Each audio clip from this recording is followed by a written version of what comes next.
Chapter number 15 पादप जगत वनस्पति विज्ञान। ठीक है, वनस्पति विज्ञान के अंदर किसे माना जाता है? थियोफ्रास्टस को माना जाता है। जबकि पादप जगत का वर्गीकरण किसने किया था? तुमसे पूछा जाए हुक तथा बेंथम ने किया था। बेंथम तथा हुक के द्वारा पादप जगत का वर्गीकरण किया गया था। पादप जगत का दो प्रकार से वर्गीकरण किया गया है, एक तो है क्रिप्टोगैमस और दूसरी है फिनेरोगैमी। क्रिप्टोगैमी और फिनेरोगैमी। ठीक है, क्रिप्टोगैमी को क्या कहता है? अपुष्पोद्भिद, और फिनेरोगैमी को क्या कहता है? पुष्पोद्भिद कहा जाता है। ठीक है, क्रिप्टोगैमी को भी 3 भागों में बांटा गया है, थैलोफाइटा, ब्रायोफाइटा और टेरिडोफाइटा।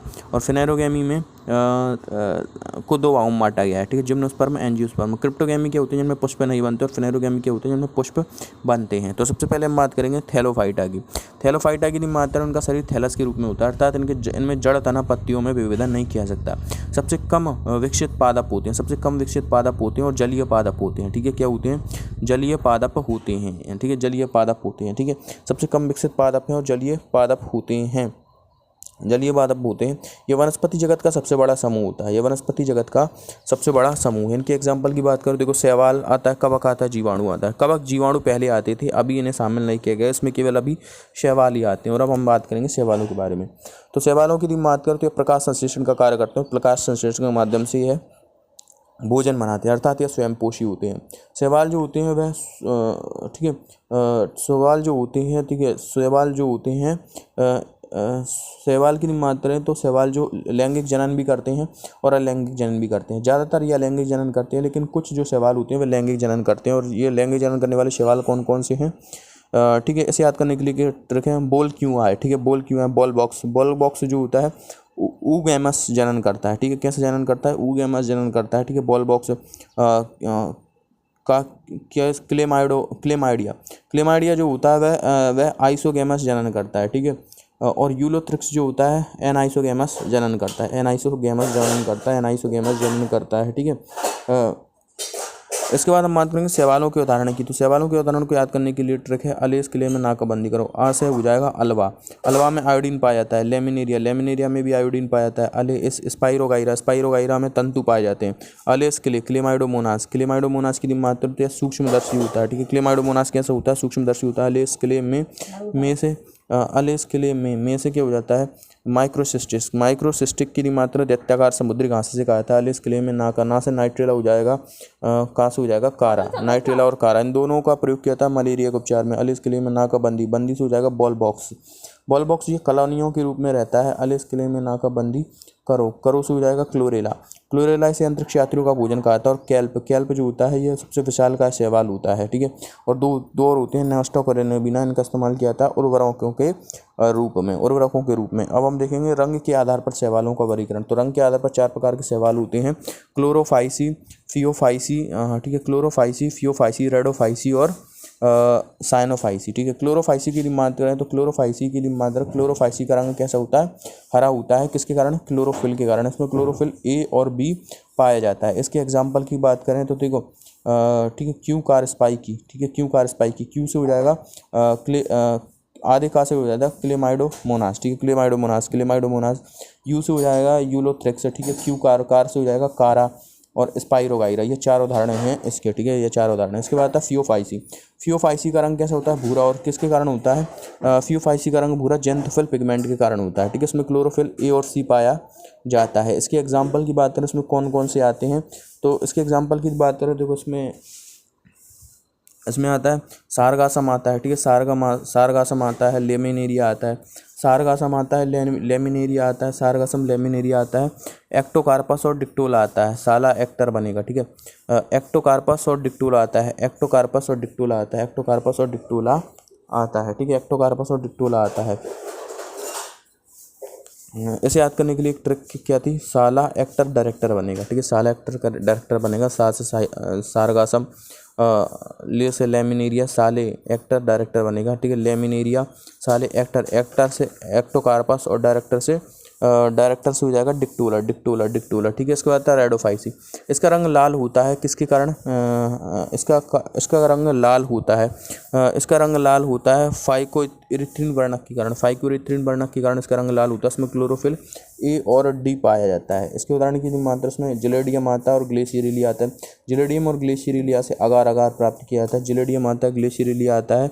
इसके अलावा जिलेडियम ग्लेशियरिलिया के अलावा पोरोफाइरा इसमें आता है, पोरोफाइरा शैवाल इसमें आता है। इसके बाद हम मात्र साइनोफाइसी, साइनोफाइसी को नीला शैवाल भी कहते हैं। इनका रंग नीला हला होता है, क्लोरोफिल वर्णक के कारण ही होता है। ठीक है, इनमें क्लोरोफिल ए और बी ही पाया जाता है। उदाहरण की मात्रा इसमें नॉस्टॉक और एनाबीना आते हैं, नॉस्टॉक और एनाबीना आते हैं।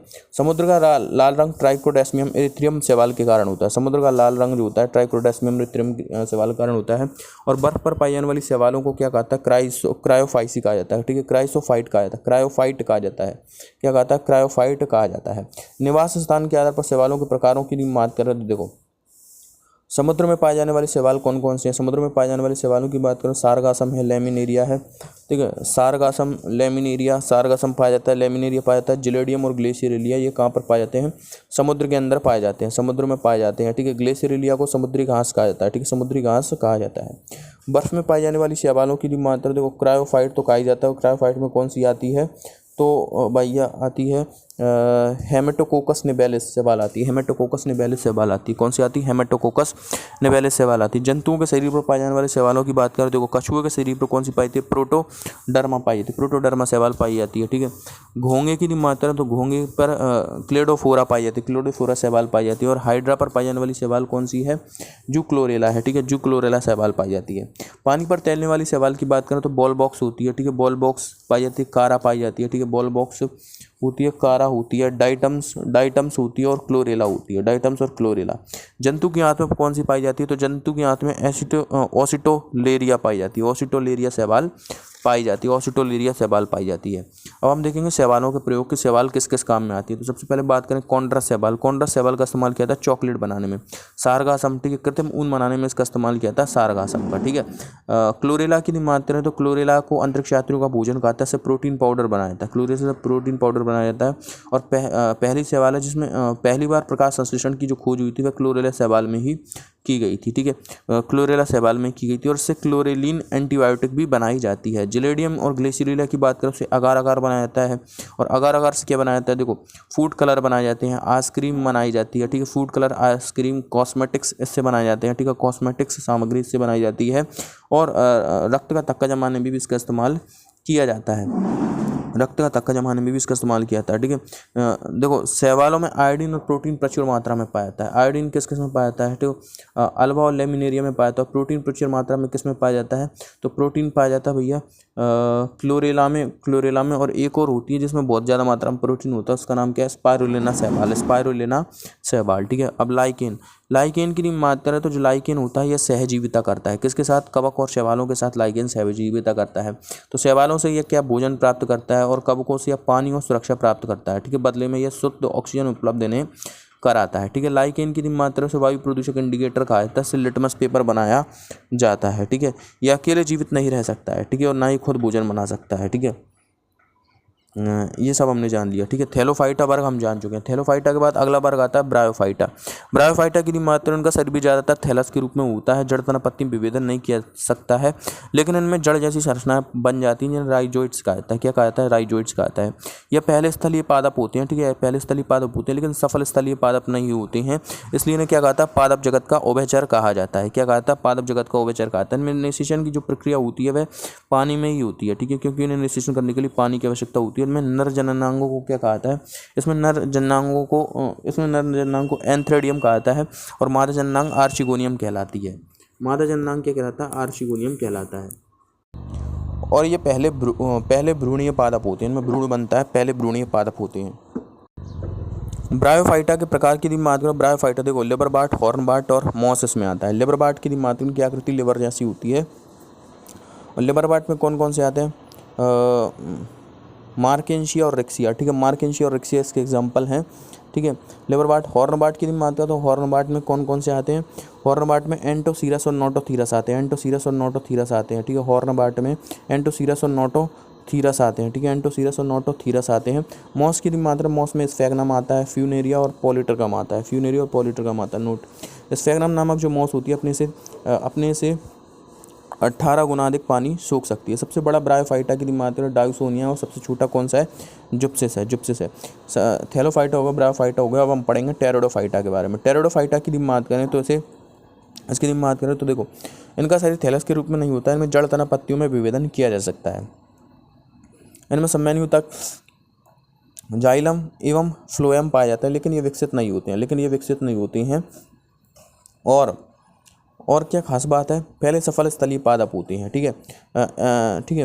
इनका प्रयोग सजावटी पौधों के तौर पर किया जाता है। इन्हें पादप जगत का क्या कहता है? इन्हें पादप जगत का सरीसृप कहा जाता है। इन्हें पादप जगत का सरीसृप कहा जाता है टेरिडोफाइटा को। इनमें भी निषेचन जल में ही होता है, जल की आवश्यकता होती है निषेचन करने के लिए। इनमें पुरुष जननांगों को क्या कहता है? पुरुष जननांगों को मेगास्पोरोजीनियम कहा जाता है, और मादा जननांगों को माइक्रोस्पोरोजीनियम कहा जाता है। क्या कहता है? माइक्रोस्पोरोजीनियम कहा जाता है। टेरिडोफाइटा के हम एग्जाम्पल देते हैं तो इसे याद करने के लिए ट्रिक है, थाई मामा टेस्टी हो, था से हो जाएगा थार्थेया, ई से हो जाएगा इक्विसेटम। ठीक है, थाई मामा, माँ से हो जाता मार्शिलिया। ठीक है, मामा टेस्टी, टे से हो जाएगा टेरिडियम, टेस्टी हो इससे हो जाएगा हॉर्सटेल, ए से हो जाएगा एजोला। ठीक है, एजोला। और एक होता है फर्न। ये सभी इसके एग्जाम्पल है। सबसे बड़ा टेरिडोफाइटा की बात करें तो थार्थेया है, और सबसे छोटा कौन सा है? एजोला है, सबसे छोटा एजोला है। इसके बाद हम बात करेंगे भैया, इसके बाद आता है जिम्नोस्पर्म को नग्न बीजी या अनावृत बीजी भी कहा जाता है।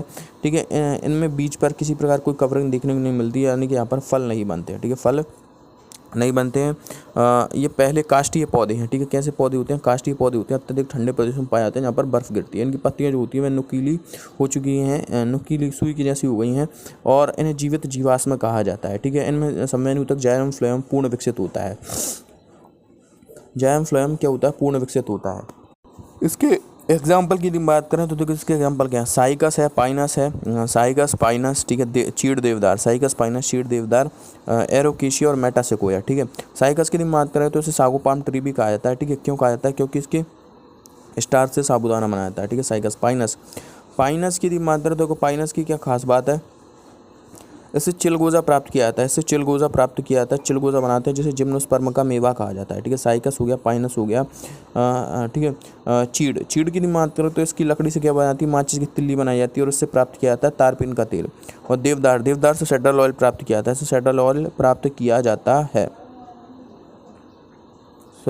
पाइनस से चिलगोजा नहीं प्राप्त किया था, चीड़ से चिलगोजा प्राप्त किया था, चीड़ से चिलगोजा बनाते हैं, इसे जिम्नोस्पर्म का मेवा कहा जाता है। इसके बाद आता है एरोकेशिया, इसे क्रिसमस ट्री कहा जाता है। और मेटासेकोया की बात करें तो इसे रेडवुड ऑफ कैलिफोर्निया कहा जाता है। यह विश्व का सबसे बड़ा पेड़ है। ठीक है, यह विश्व का सबसे बड़ा पेड़ है।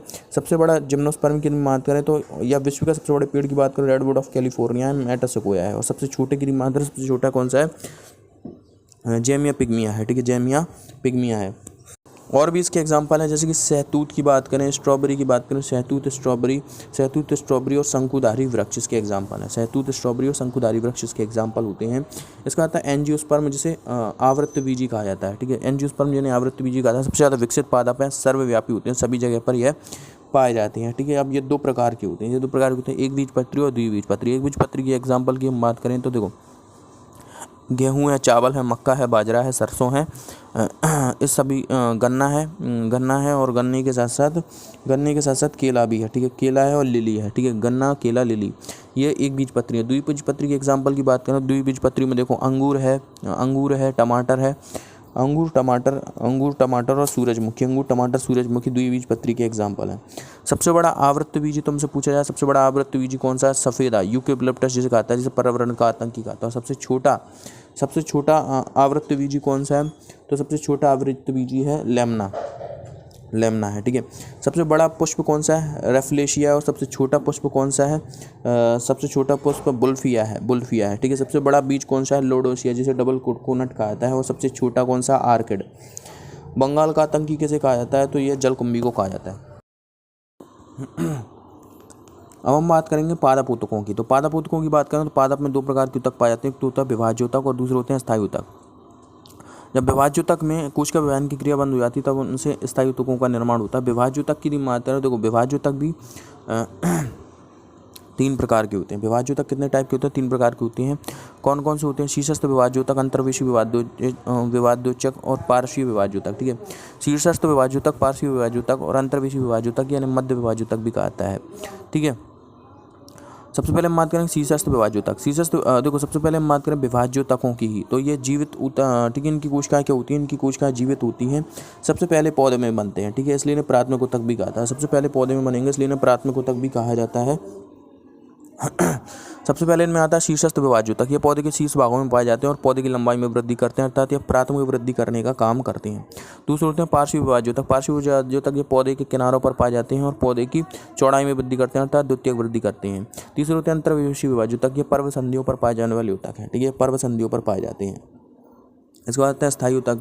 जब विभाज्योतक में कोशिका विभाजन की क्रिया बंद हो जाती है तो उन्हीं से ही स्थायी ऊतकों का निर्माण होता है। स्थायी ऊतकों भी दो प्रकार के होते हैं, एक तो होता है सरल ऊतक और दूसरा होता है जटिल ऊतक।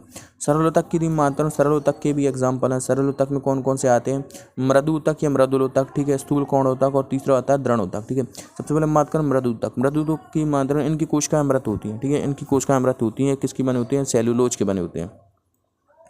इनकी कोशिकाओं के मध्य अंतरकोशिकीय अवकाश पाया जाता है, और साथ ही बात करें तो देखो अंतरकोशिकीय अवकाश पाया जाता है। ये भोज्य पदार्थों के संग्रहण का काम करते हैं। ये अन्य ऊतकों के मध्य का स्थान भरते हैं, अन्य ऊतकों के मध्य का स्थान भरते हैं, इसलिए इन्हें क्या कहा जाता है, इन्हें पैकिंग ऊतक भी कहा जाता है।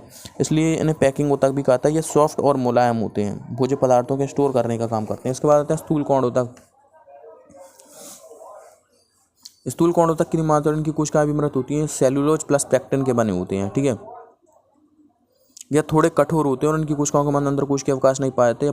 पादपों को दृढ़ता एवं लचीलापन प्रदान करते हैं। वे पादपों को लचीलापन एवं दृढ़ता प्रदान करने का काम करते हैं, यह यांत्रिक सामर्थ्य प्रदान करते हैं। इसके बाद आते हैं भैया दृढ़ ऊतक। इनकी कोशिकाएं भी मृत होती हैं और इनमें पाया जाता है लिग्निन। इनमें लिग्निन नामक पदार्थ पाया जाता है। इनकी कोशिकाओं का आकार कैसा होता है, लंबाकार होता है, और इनकी कोशिकाओं के मध्य भी अंतरकोशिकीय अवकाश नहीं पाया जाता। ये पादपों को कठोरता प्रदान करते हैं, ठीक है, कठोरता और यांत्रिक सहारा प्रदान करने का काम करते हैं। ये कहाँ पर पाए जाते हैं, नारियल के बाह्य खोल में पाए जाते हैं, ठीक है, और फल भित्ति में पाए जाते हैं, बीजों के बाह्य आवरण में पाए जाते हैं, ठीक है, अखरोट का बाह्य आवरण में पाए जाते हैं, तने और शाखाओं में यह पाए जाते हैं। इनका प्रयोग कहाँ पर होता है, टूथब्रश बनाने में, रस्सी आदि बनाने में इनका इस्तेमाल किया जाता है। इसके बाद आता है जटिल ऊतक। जटिल ऊतक की मात्रा देखो, जटिल ऊतक, इनकी कोशिकाएं भी मृत होती हैं और ये दो प्रकार होती है, एक तो होता है जाइलम और एक होता है फ्लोएम, ठीक है। जाइलम की मात्रा तो ये जल का परिवहन करने का काम करते हैं, जल का परिवहन करने का काम करते हैं। किसका काम करते हैं, जल का परिवहन करने का काम करते हैं, पहली बात।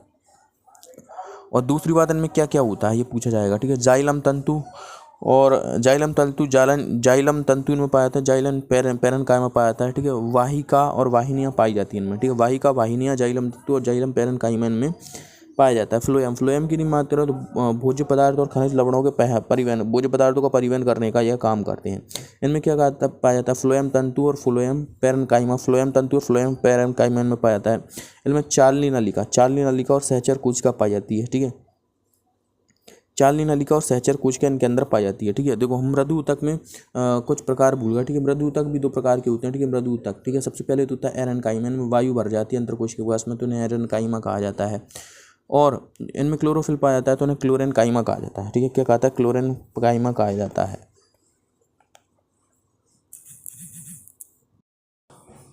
पादप हार्मोन की बात करें, देखो हार्मोन शब्द का प्रयोग सर्वप्रथम किसने किया था, स्टारलिंग ने किया था, ठीक है। सबसे पहले हार्मोन शब्द का प्रयोग किसने किया था, तो स्टारलिंग ने किया था। अब हार्मोन क्या होता है, हार्मोन जो होते हैं वे कार्बनिक पदार्थ होते हैं जो कि वृद्धि करने का काम करते हैं। क्या काम करते हैं भैया, वृद्धि करने का काम करते हैं। पादपों की बात करो, पादपों में 7 प्रकार के हार्मोन पाए जाते हैं, जिनमें से 5 जो होते हैं वह आवश्यक होते हैं और 2 अन्य होते हैं। ये 5 कौन कौन से होते हैं, ऑक्सिन, जिबरेलिन, साइटोकाइनिन, इसके बाद एब्सिसिक एसिड और एथिलीन, ठीक है। ये 5 आवश्यक होते हैं और 2 अन्य होते हैं। 2 अन्य कौन कौन से होते हैं,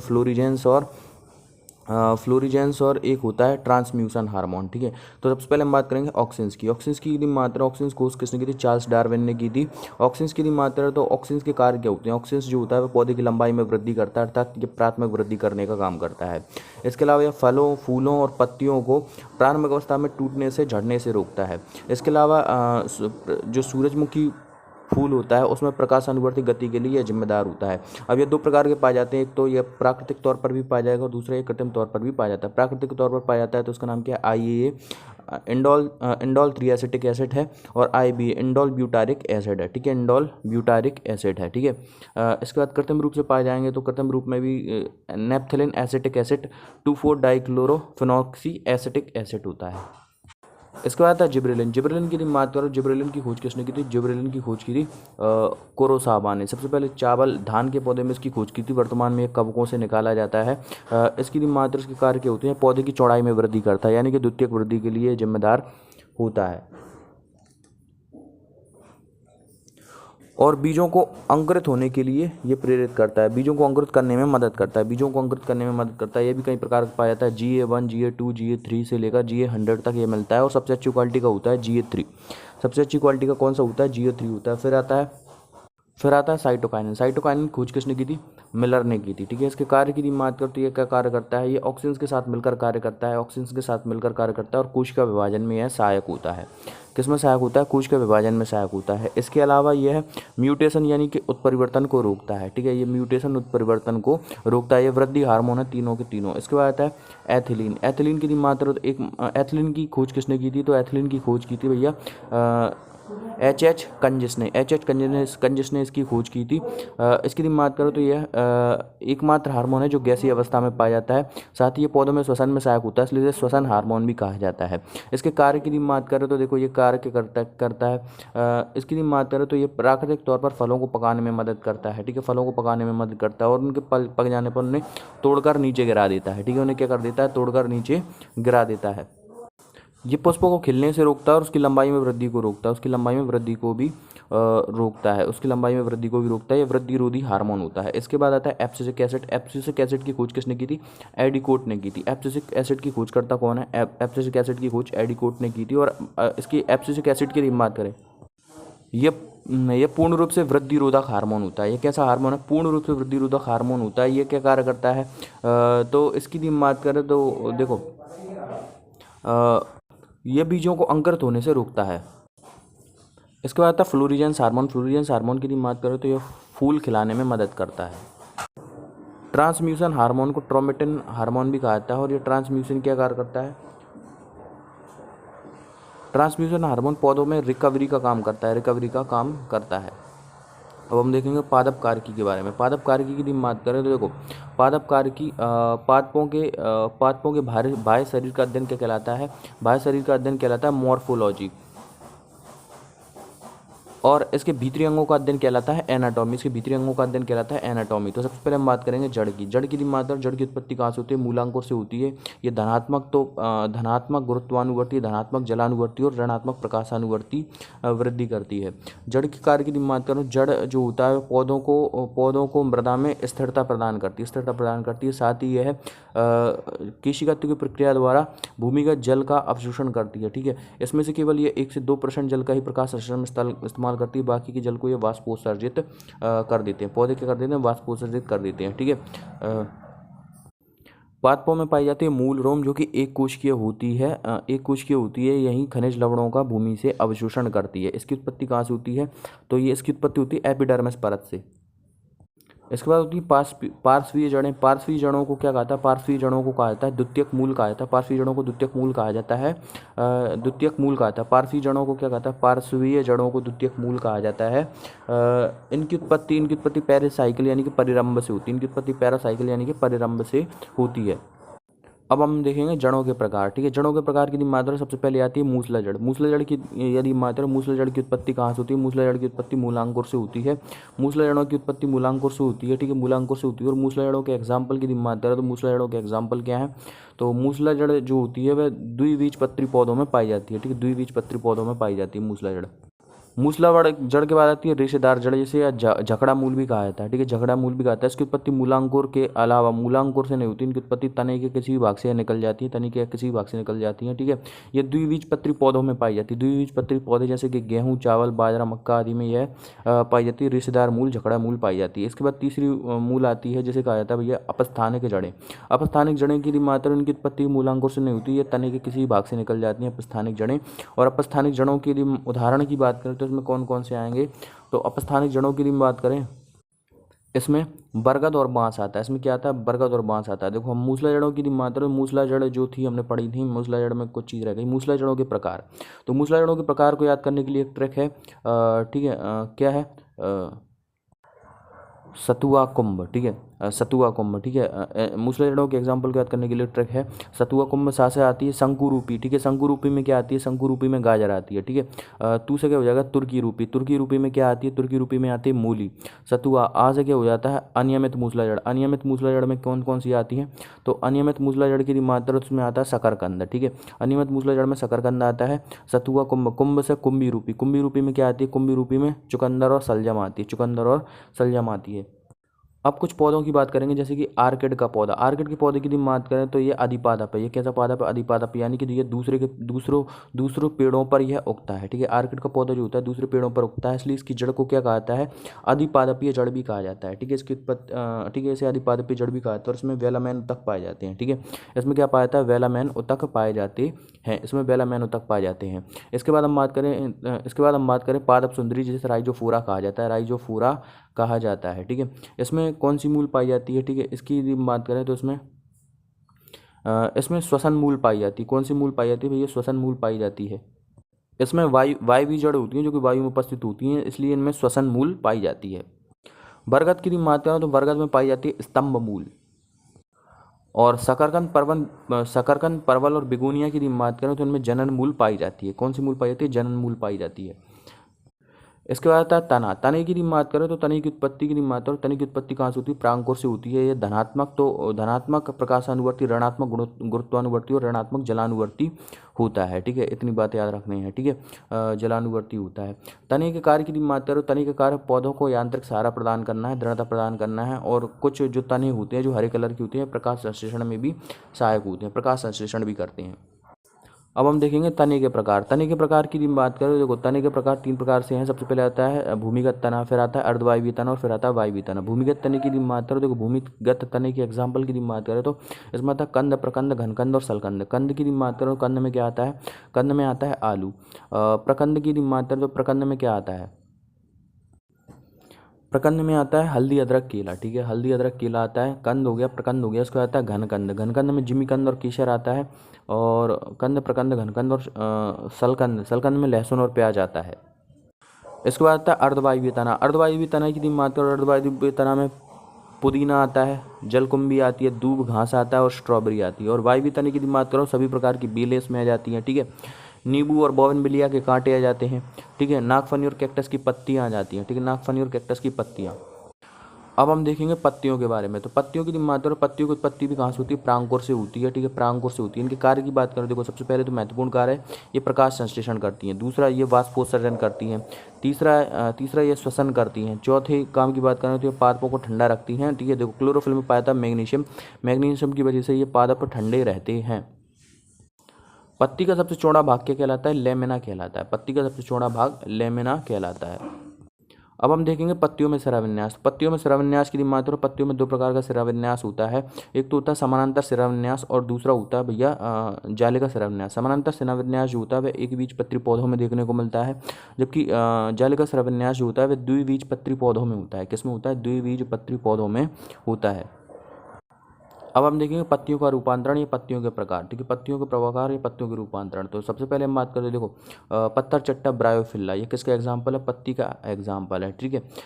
घटपर्णी पादप, जैसे कि देखो कीट भक्षी पादप, जैसे कि घटपर्णी ड्रोसेरा संड्रियो, ठीक है। घटपर्णी पादप आ जाता है, ड्रोसेरा आ जाता है, संड्रियो आ जाता है। घटपर्णी ड्रोसेरा संड्रियो। यूट्रिकुलेरिया, जैसे ब्लैडर बर्ड भी कहा जाता है। और एक और होता है डायोनिया।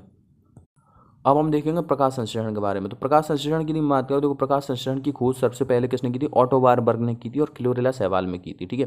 प्रकाश संश्लेषण जो होता है वह कृत्रिम प्रकाश व प्राकृतिक प्रकाश दोनों प्रकाशों में ही होता है। और सबसे ज़्यादा प्रकाश संश्लेषण होता है वह लाल रंग के प्रकाश में, दूसरे नंबर पर बैंगनी रंग के प्रकाश में, और सबसे कम जो होता है वह हरे रंग के प्रकाश में प्रकाश संश्लेषण होता है, ठीक है। अब प्रकाश संश्लेषण में किस किस की आवश्यकता होती है उसके बारे में जान लेते हैं। तो प्रकाश संश्लेषण में अपन चाहिए सूर्य का प्रकाश और क्लोरोफिल, ये दोनों कैसे काम करते हैं, तो ये दोनों जो होते हैं वह उत्प्रेरक की तरह कार्य करते हैं। और हमें चाहिए CO2 और H2 यानी कि जल और कार्बन डाइऑक्साइड चाहिए, ये 2 चीज़ें चाहिए, ये कच्चे माल की तरह कार्य करते हैं प्रकाश संश्लेषण में। तो प्रकाश संश्लेषण की बात करें, देखो प्रकाश संश्लेषण में हम लेते हैं 6 अणु जल के 6H2O और 12 अणु CO2 के 12 CO2, ठीक है 12 CO2। और प्रकाश संश्लेषण की क्रिया में बन जाता है क्या C6H12O6 यानी कि ग्लूकोज बन जाता है, जिसे स्टार्च के रूप में स्टोर कर लिया जाता है। इसके अलावा क्या बनता है, इसके अलावा बनता है भैया 6 अणु तो जल के बन जाते हैं और 6 अणु ऑक्सीजन के बन जाते हैं। प्रकाश संश्लेषण की क्रिया में CO2 का तो होता है अपचयन और जल का होता है ऑक्सीकरण। प्रकाश संश्लेषण की क्रिया की यदि मात्रा और प्रकाश संश्लेषण क्रिया दो प्रकार से होती है, ठीक है, दो प्रकार से होती है। एक तो होती है प्रकाशीय अभिक्रिया और दूसरी होती है अप्रकाशीय अभिक्रिया, ठीक है। प्रकाशीय अभिक्रिया की खोज किसने की थी, तो प्रकाशीय अभिक्रिया की खोज एम्बडन, मेयरहॉफ और पार्नस ने की थी। एम्बडन, मेयरहॉफ तथा पार्नस ने की थी। प्रकाशीय अभिक्रिया की खोज रॉबिन हिल ने की थी। इन्होंने की थी, रॉबिन हिल ने की थी, इसलिए इसे हिल अभिक्रिया भी कहा जाता है। इसलिए इसे क्या कहता है, हिल अभिक्रिया भी कहा जाता है। यह प्रक्रिया जो होती है वह क्लोरोप्लास्ट के ग्रेना में होती है। क्लोरोप्लास्ट की कहाँ पर होती है, ग्रेना में होती है। क्लोरोप्लास्ट के ग्रेना में होती है और यह भी दो प्रकार से होती है, फोटोलाइसिस और फोटोफॉस्फोलाइसिस। फोटोलाइसिस की मात्रा तो देखो, फोटोलाइसिस में क्या होता है, फोटोलाइसिस में जो जल के अणु होते हैं वह हाइड्रोक्सी आयन और हाइड्रोजन आयन में टूटते हैं। और फोटोफॉस्फोलाइसिस में क्या होता है, फोटोफॉस्फोलाइसिस में एडीपी, एडेनोसिन डाइफॉस्फेट, फॉस्फेट के साथ मिलकर एटीपी यानी कि एडेनोसिन ट्राइफॉस्फेट बनाती है। और दूसरी होती है अप्रकाशीय अभिक्रिया, ठीक है। दूसरी कौन सी होती है, अप्रकाशीय अभिक्रिया। अप्रकाशीय अभिक्रिया की यदि मैं बात करूं तो देखो, अप्रकाशीय अभिक्रिया जो होती है, अप्रकाशीय अभिक्रिया की खोज किसने की थी, तो अप्रकाशीय अभिक्रिया की खोज केल्विन ने की थी। इसकी खोज केल्विन ने की थी, इसलिए इसे केल्विन अभिक्रिया भी कहा जाता है। यह प्रक्रिया क्लोरोप्लास्ट के स्ट्रोमा में होती है। ये प्रक्रिया क्लोरोप्लास्ट के स्ट्रोमा में होती है। इसमें क्या होता है कि इस प्रक्रिया में पौधे जो होते हैं वे ग्लूकोज का निर्माण करते हैं। किसका निर्माण करते हैं, पौधे। अब कुछ फैक्ट की बात करें, जैसे कि क्लोरोफिल की मात्रा, क्लोरोफिल में मैग्नीशियम धातु पाई जाती है, ठीक है, क्लोरोफिल को क्या कहता है, क्लोरोफिल को, पर्णहरित को पौधों का रसोई घर कहा जाता है, ठीक है, क्या कहता है, पौधों का रसोई घर कहा जाता है। इसके अलावा बात करें क्लोरोफिल वर्णक, ठीक है, क्लोरोफिल वर्णक कौन होता है,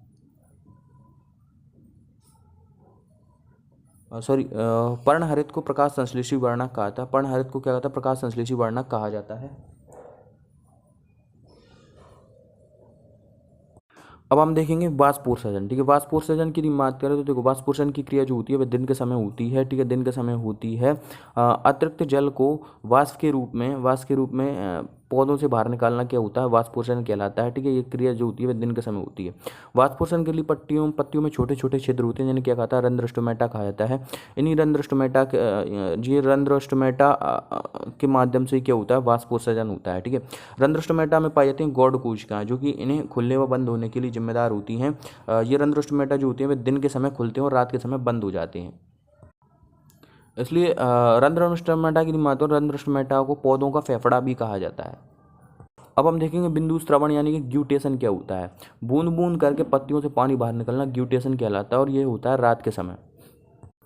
अब हम बात करेंगे पुष्प की मात्रा, तो पुष्प जो होता है ये पौधों का मुख्य जननांग होता है, ठीक है, मुख्य जनन अंग होता है। और पुष्प में होता क्या क्या है, सबसे पहले आता है पुष्पवृंत, ठीक है, फिर होता है पुष्पासन, फिर होता है बाह्य दलपुंज और फिर होता है दलपुंज, ठीक है। पुष्पासन पर पुष्प टिका हुआ होता है, ठीक है, पुष्प टिका हुआ होता है। बाह्य दलपुंज की मात्रा से सुरक्षा प्रदान करता है और दलपुंज की मात्रा से इसी में मकरंद बनता है और यही कीटों को अपनी ओर आकर्षित करता है, ठीक है। बाह्य दलपुंज और दलपुंज को क्या कहा जाता है, पौधे का क्या कहा जाता है, सहायक चक्र कहा जाता है, ठीक है, क्या कहा जाता है, सहायक चक्र कहा जाता है। जबकि पुंकेसर, पुमंग और जायांग को, ठीक है, पुंकेसर और स्त्रीकेसर को क्या कहा जाता है, इसे आवश्यक चक्र या लैंगिक चक्र कहा जाता है, ठीक है, पुष्प का, ठीक है। पुष्प दो प्रकार के होते हैं, एक लिंगी पुष्प और द्विलिंगी पुष्प। एक लिंगी पुष्प की मात्रा में एक ही लिंग होता है, या तो पुंकेसर होगा, या तो पुमंग होगा, या जायांग होगा। और द्विलिंगी पुष्प में पुमंग और जायांग दोनों एक साथ होते हैं, ठीक है। अब एक लिंगी पुष्पों के एग्जाम्पल की मात्रा तो क्या क्या है, एक लिंगी पुष्प में आता है खपत, ठीक है, खपत, खा से खरबूज हो जाएगा, ठीक है, पा से पपीता हो जाएगा, ता से तरबूज हो जाएगा, ठीक है, खपत ये आता है। और द्विलिंगी पुष्प की मात्रा, द्विलिंगी पुष्प में कौन कौन से आते हैं, तो इसे भी याद करने के लिए एक ट्रिक है, ठीक है। इसे भी याद करने के लिए एक ट्रिक है, नाशक खीर, ठीक है। नाशक खीर, ना से नाशपाती हो जाता है, ठीक है। ना से नाशपाती हो जाता है, शा से सेब हो जाता है, सॉरी नाशक खीर से ये नहीं होगा, ना से हो जाता है नारियल, सा से सरसों हो जाता है, ठीक है। नारियल सरसों, का से ककड़ी हो जाता है, ठीक है। का से ककड़ी हो जाता है और खीरा हो जाता है।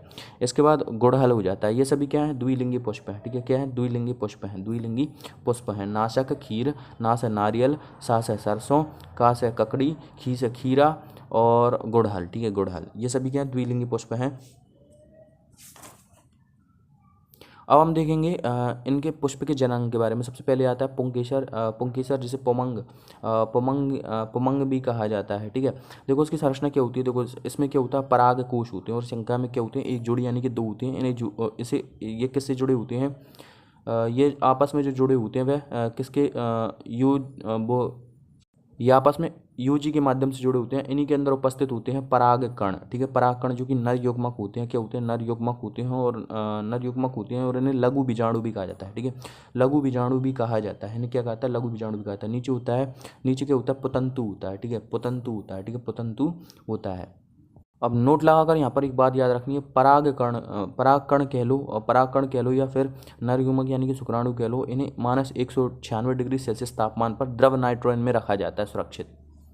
और कुछ परागकणों से एलर्जी भी होती है, जैसे कि हम बात करें पार्थेनियम पादप, ठीक है। पार्थेनियम पादप जो होता है इसके परागकणों से क्या होती है, एलर्जी होती है। इसके बाद हम बात करेंगे स्त्री केसर, यह इसे जायांग भी कहा जाता है। ये जो मादा जननांग होता है इसमें क्या होता है, सबसे पहले होता है वर्तिकाग्र, ठीक है। फिर होती है वर्तिका और फिर होता है अंडाशय, ठीक है। अंडाशय, अंडाशय में क्या उपस्थित होते हैं, अंडाणु उपस्थित होते हैं। अंडाणु जिसे क्या कहता है, गुरु बीजाणु कहा जाता है। गुरु बीजाणु या धीघ्र बीजाणु इसे कहा जाता है, धीघ्र बीजाणु इसे कहा जाता है, ठीक है। ये मादा युग्मक होता है।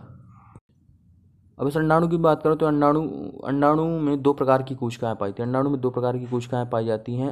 एक तो पाया जाता है भैया, एक पाई जाती है अंड कोशिका और दूसरा पाया जाता है ध्रुवीय केंद्रक। एक पाई जाती है अंड कोशिका और एक पाया जाता है ध्रुवीय केंद्रक। ध्रुवीय केंद्रक की बात करें तो इसमें ध्रुवीय केंद्रकों की संख्या कितनी होती है, दो होती है, दो होती है। ध्रुवीय केंद्रक की संख्या दो होती है। अब हम बात करेंगे परागण की। परागण होता क्या है, परागण होता क्या है, पराग कणों का किसी भी माध्यम से, पराग कणों का किसी भी माध्यम से वर्तिकाग्र तक पहुंचना, ठीक है। वर्तिका तक पहुंचना क्या कहलाता है, परागण कहलाता है। परागण भी दो प्रकार का होता है, एक तो होता है स्वयं परागण और दूसरा होता है पर परागण, ठीक है। स्वयं परागण और एक पर परागण, ठीक है। स्वयं परागण की मात्रा, स्वयं परागण यह एक ही पौधे के अंदर होता है और पर परागण दो अलग अलग पौधों के अंदर होता है। स्वयं परागण की मात्रा तो यह भी दो प्रकार होता है, ऑटोगैमी और जीटोगैमी। एक ही पादप के एक ही पुष्प के अंदर ऑटोगैमी होता है और जीटोगैमी एक ही पादप के दो अलग अलग पुष्पों के अंदर होता है, ठीक है। और परपरागण की बात करें तो इसके दो चीज़ों के माध्यम से होता है, एक तो जैविक कारक और दूसरे होते हैं अजैविक कारक, ठीक है। जैविक कारक अजैविक कारक होते हैं। अजैविक कारकों में यदि देखो वायु के माध्यम से होता है तो उसे एनिमोफिली कहा जाता है, ठीक है। वायु के माध्यम से होता है तो उसे एनिमोफिली कहा जाता है। और यही हम बात करें, देखो पानी के माध्यम से होता है तो उसे हाइड्रोफिली कहा जाता है, हाइड्रोफिली कहा जाता है। यही हम बात करें, देखो आज इसके जैविक कारकों की बात करो, जैविक कारकों की जैसे कि हम बात करें, देखो कीटों के माध्यम से होता है तो उसे एंटोमोफिली कहा जाता है, एंटीमोफिली कहा जाता है, ठीक है। और चींटियों के माध्यम से होगा तो उसे क्या कहता है, मार्मिकोफिली कहा जाता है, ठीक है। चमगादड़ों के माध्यम से होता है तो उसे कायरोपेट्रोफिली कहा जाता है और घोंघा के माध्यम से होता है तो उसे मेलिकोफिली कहा जाता है। पक्षियों के माध्यम से होता है तो उसे ऑर्निथोफिली कहा जाता है और सांपों के माध्यम से होता है तो उसे ऑफियोफिली कहा जाता है। दो पराग कण आते हैं निषेचन के लिए, एक तो निषेचन करता है अंड कोशिका के साथ और दूसरा करता है ध्रुवीय केंद्रक के साथ, ठीक है।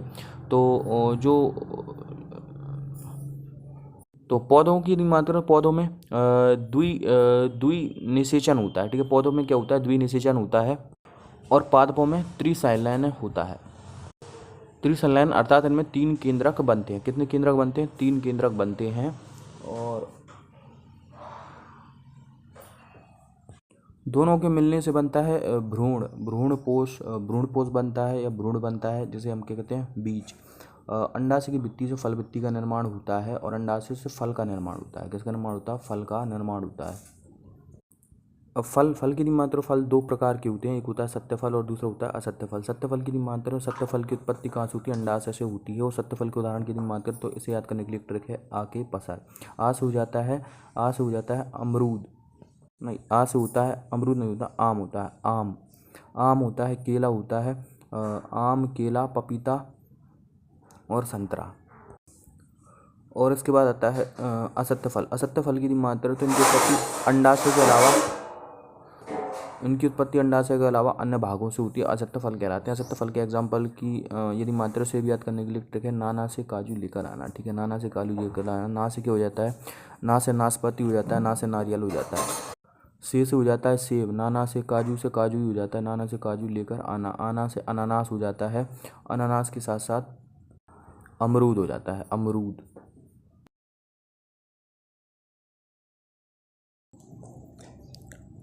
अब हम देखेंगे पादपों में खनिज पोषक पदार्थ। खनिज पोषक पदार्थ की बात करें, पादपों को दो प्रकार के खनिज पोषक पदार्थों की आवश्यकता होती है। एक तो होते हैं माइक्रोन्यूट्रिएंट्स और दूसरे होते हैं मैक्रोन्यूट्रिएंट्स। माइक्रोन्यूट्रिएंट्स जिनकी कम मात्रा में आवश्यकता होती है और इनके उदाहरण की माइक्रोन्यूट्रिएंट्स की मात्रा उनकी कम मात्रा में आवश्यकता होती है और इनमें कितने आते हैं, टोटल 8 माइक्रोन्यूट्रिएंट्स हैं। इन्हें याद करने की एक ट्रिक है, माइक्रोन्यूट्रिएंट्स को याद करने की ट्रिक है। और ट्रिक क्या है, ट्रिक है कल फिर मैं बोनी करके ताजमहल देखने गया। कल फिर मैं बोनी करके ताजमहल देखने गया। कल से क्या हो जाता है, क्लोरीन हो जाता है, फिर से फ्लोरीन हो जाता है, कल फिर मैं से क्या हो जाता है, मैग्नीज हो जाता है। ठीक है, कल फिर मैं बोनी करके, बो से क्या हो जाता है, बो से हो जाता है बोरॉन, नी से निकल हो जाता है। ठीक, कल फिर मैं बोनी करके ताजमहल, ताज से क्या हो जाता है, तांबा, जा से हो जाता है जस्ता, महल से मोलिब्डेनम हो जाता है। ये क्या होते हैं, 8 सभी के सभी माइक्रोन्यूट्रिएंट्स हैं। ठीक है, इसके बाद हम बात करें मैक्रोन्यूट्रिएंट्स की, जिनकी पेड़ पौधों को अधिक मात्रा में आवश्यकता होती है। इन्हें भी याद करने के लिए एक कोई ट्रिक नहीं है। देखो इनमें कौन कौन से आते हैं, इसमें आता है कार्बन आता है, हाइड्रोजन आता है, ऑक्सीजन आता है। ठीक है, नाइट्रोजन आता है, सल्फर आता है, फॉस्फोरस आता है। ठीक है, कैल्शियम आता है, पोटेशियम आता है। ठीक है, कैल्शियम पोटेशियम आता है। इसके अलावा 2 और रहेगा, 2 और कौन कौन से होते हैं, तो 2 होते हैं भैया। एक होता है इसमें कौन कौन से रह गए, 2 और रहेगा इसमें। ठीक है, सॉरी ये 9 ही हैं, 9 ही है। कैल्शियम हो गया, पोटेशियम हो गया और मैग्नीशियम, ये सभी किस में आते हैं, मैक्रोन्यूट्रिएंट्स में आते हैं। ठीक है, अब कार्बन, हाइड्रोजन और ऑक्सीजन की बात करें तो इन्हें क्या कहा जाता है, इन्हें आधारीय तत्व कहा जाता है। ठीक है, कार्बन, हाइड्रोजन, ऑक्सीजन को आधारीय तत्व कहा जाता है। इन तीनों को आधारीय तत्व कहा जाता है। Carbon plus hydrogen plus oxygen plus nitrogen, ये चारों मिलकर जीव द्रव्य का 99% भाग बनाते हैं। इसके बाद हम बात करें नाइट्रोजन, फास्फोरस और पोटेशियम। ठीक है, नाइट्रोजन, फास्फोरस और पोटेशियम इन्हें क्रांतिक तत्व कहा जाता है। नाइट्रोजन, फास्फोरस और पोटेशियम को क्रांतिक तत्व कहा जाता है। ठीक है, रंध्र के खुलने व बंद होने के लिए जिम्मेदार तत्व कौन सा है, तुमसे पूछा जाए रंध्र के खुलने व बंद होने के लिए जिम्मेदार तत्व, तो यह पोटेशियम है। ठीक है, प्रकाश संश्लेषण में जल का अपघटन करने के लिए जिम्मेदार तत्व कौन सा है, मैग्नीज और क्लोरीन है। ठीक है, मैग्नीज और क्लोरीन है। क्लोरोफिल में पाया जाने वाला तत्व कौन सा है, मैग्नीशियम है। ठीक है, पादपों में साइटोक्रोम पाए जाते हैं। पादपों में क्या पाया जाता है, साइटोक्रोम पाया जाता है, जो कि पादपों में श्वसन के लिए जिम्मेदार होता है, इसमें कौन सा तत्व पाया जाता है, तो आयरन पाया जाता है। ठीक है, प्याज और लहसुन की गंध और प्याज काटने पर आंसू आना किस कारण होता है, सल्फर के कारण होता है। दलहनी पौधे की जड़ों में राइजोबियम पाया जाता है, जीवाणु पाया जाता है, जो कि नाइट्रोजन स्थिरीकरण का कार्य करता है। यह जीवाणु लैग हीमोग्लोबिन प्रोटीन बनाता है और यही लैग हीमोग्लोबिन प्रोटीन क्या करता है, नाइट्रोजन फिक्सेशन करता है। इसमें होता क्या क्या है, इसमें आयरन होता है और मोलिब्डेनम होता है। 2 चीज़ें होती हैं इसमें लैग हीमोग्लोबिन में।